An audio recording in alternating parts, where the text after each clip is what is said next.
everyone. I would like to follow up on Ram's call for transparent autonomy. He talked a lot about safety, so I want to ask, what does it mean, robot safety? When is a robot safe? How do we specify safety? Well, how do we specify any other thing that we want from robot? And we have options. So we can have a safe set, which will be just a subset of state space that tells the robot that this is safe. This is a really rigorous specification. It doesn't have much expressivity. It cannot say much more than you should avoid this unsafe part of the state space. I can expand it a little bit. I can go to reach avoid. I can have a goal specification, and I can have a safe set where I need to stay within. And if I take a look at the opposite extreme, I can have natural language. I can say things like put a box in a drawer. But then my question is, how do you even evaluate whether this happened the way that you want it? There is a large expressiveness to natural language, but how can we rigorously say, yes, this happened, no, this didn't happen, it happened to a certain extent? So what I would like to show you today is a language that is highly rigorous. It's called signal temporal logic. And it has higher expressiveness than just reach avoid. And I want to show you what we did with STL as a very rigorous specification language that is coupled with rigorous algorithms that can give us provable guarantees that the robots do what we want to do with respect to this specification. So let's start off with what is signal temporal logic. So signal temporal logic is a logic, so we built formulas. We built it from predicates. The predicate in this case is just a function over a signal. So at any time point, I can evaluate whether this predicate function is greater or equal than 0. And if it is, then my predicate is true. So as an example, if I have two robots, I can ask if they are at least epsilon close to each other, which is equivalent to the distance of the robots being smaller or equal than epsilon. And this is exactly one of the predicates that comes to be evaluated as either true or false. And then I have temporal operators that allow me to talk about these predicates over extended time horizons. So phi1 until phi2 will tell me that something needs to be happening until something else happens, and that something else needs to happen within interval a to b. I can derive operators that are maybe a little bit more intuitive. This is globally or always. Whenever the time is within interval a to b, formula phi1 needs to hold true, and operator eventually that says that within interval a to b, phi1 needs to happen. Example, I can also remove the intervals, and then I don't care when it happens, just that it happens.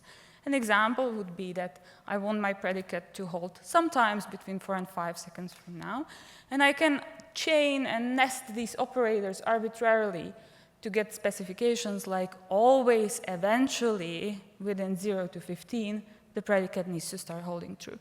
So this always eventually means that at any time there will be eventually a moment that it starts holding true. So it just says that at least every 15 seconds predicate P needs to start holding. This is the kind of like periodic surveillance or repeated satisfaction.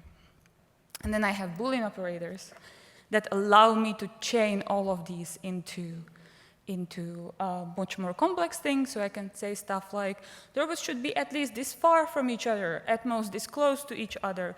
Robot 1 should visit region A at least every 5 minutes. Robot 2 should visit region 2 at least every 10 minutes, and things like that. So when I have a specification signal temporal logic, and I have a signal, say that it's the state trajectory of a robot, I can easily answer, yes, that is true, no, that is not true, and there are tons of techniques that will allow you to synthesize trajectories that satisfy the signal temporal logic specification. Now, the extended question is, can we synthesize trajectories that satisfy the STL formulas the most? What does it mean, the most? So say that I have a formula that says that within 1 second, the robot needs to reach the goal. And while it's doing that, it needs to stay at least 1 meter away from obstacles. And I have here 2 trajectories.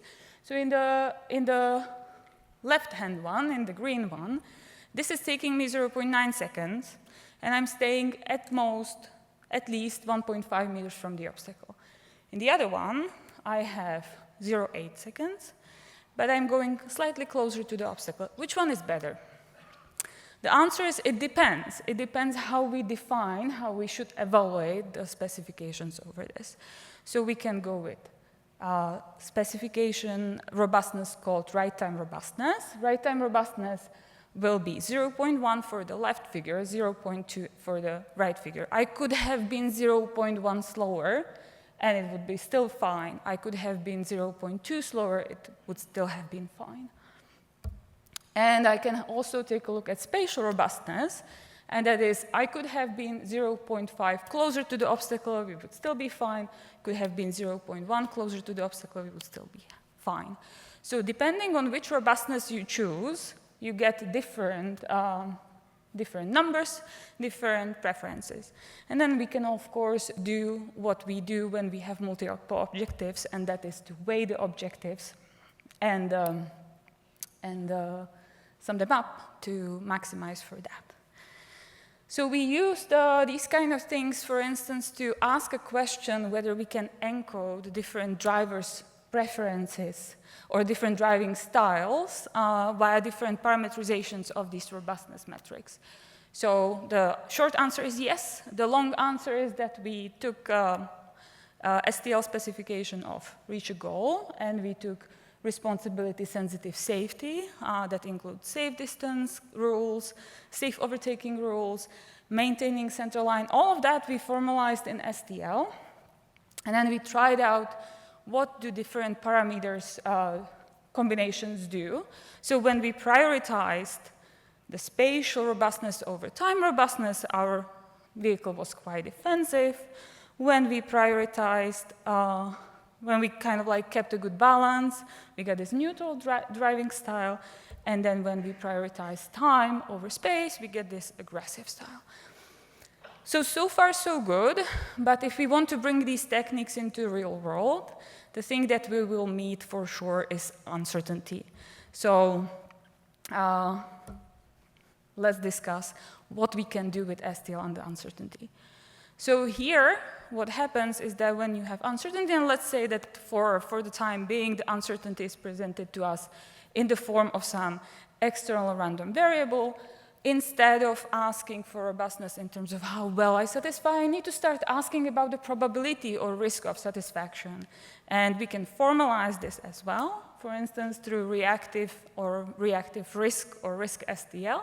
And here we are replacing the predicates that we know with chance predicates that include this uncertainty in the form of random variable, and I'm trying to lower bound the probability that something good will happen. Or I can put in a risk predicate, and here I'm going to use my favorite risk metric, such as var or CVAR, and I'm going to upper bound the risk that something bad will happen. And then I have my classical temporal and Boolean operators, and we can do robust STL on the uncertainty as well. So we were very much inspired by this work in one of our works when we looked into uncertainty of robot's localization. So here the robot cannot localize, but instead of working in the state space, we work in the belief space. Belief is given to us by Gaussian distribution. There is a mean and a covariance matrix, and initially my robot is in that B0 ellipse, somewhere around there. And I have an environment where the darker parts are harder for the robot to localize in, the lighter parts the robot is better at that. And we wanted to do something like stay within region G3 until uncertainty is sufficiently low, reach region G4, and whenever the uncertainty is above the threshold, you should be moving slowly. So we encoded this as STL. We use the trace of the covariance matrix as the thing that tells us what's the uncertainty there. And when we synthesized the trajectory, we got something that we wanted. So the uncertainty is depicted by the size of the ellipse. And then the closer the ellipses are together, the slower the robot is moving, the further they are apart, the faster the robot goes.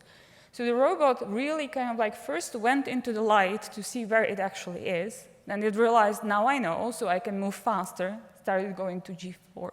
So it kind of like actually works. So now, another types of uncertainty that we can have is uncertainty in the robot's dynamics. And here, instead of probability, we can ask that for the robustness to be the maximal admissible disturbance that the system can tolerate to still satisfy the specification. So if we have some sort of nonlinear dynamical model, and this is a model of an underwater vehicle that has two distinct disturbances, the x and the y, influencing the robot differently alongside the coordinates, for instance, because there are underwater currents. So here, if we want the robot to go to A and then go to the final region, this is the thing that comes out of the spatial robustness, the classical signal-temporal logic spatial robustness, makes a lot of sense. But instead, the robot should be actually doing this, because this can withstand the most disturbance.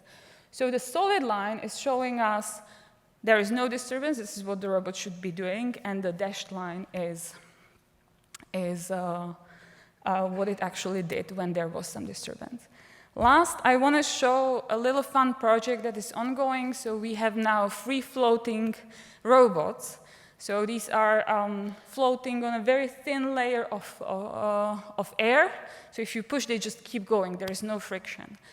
And they are sort of, there because we want to do some space robotics research. And we started thinking about how are you going to transport objects in space? Are you going to actually hold them and carry them? Maybe we can give the objects just a little push and just let them float where they are supposed to be. So in this case, we defined our STL not on the system, but on the objects. We wanted to get them somewhere. And we realized that, OK, if we do this pushing, there will be impact. There will be a lot of uncertainty in our impact dynamics, and the robustness we aimed for was the maximal admissible uncertainty we can allow in this impact equation. Well, it actually works quite nicely. So this is a video created by my student Joris, who is very proud of that, and I am too, because I think this is fun. OK. Just to summarize, what I wanted to kind of tell you here is that STL is a powerful, rigorous specification language. It provides satisfaction as a constraint, or we can optimize for satisfaction, and different notions of robustness. All of them are unambiguous.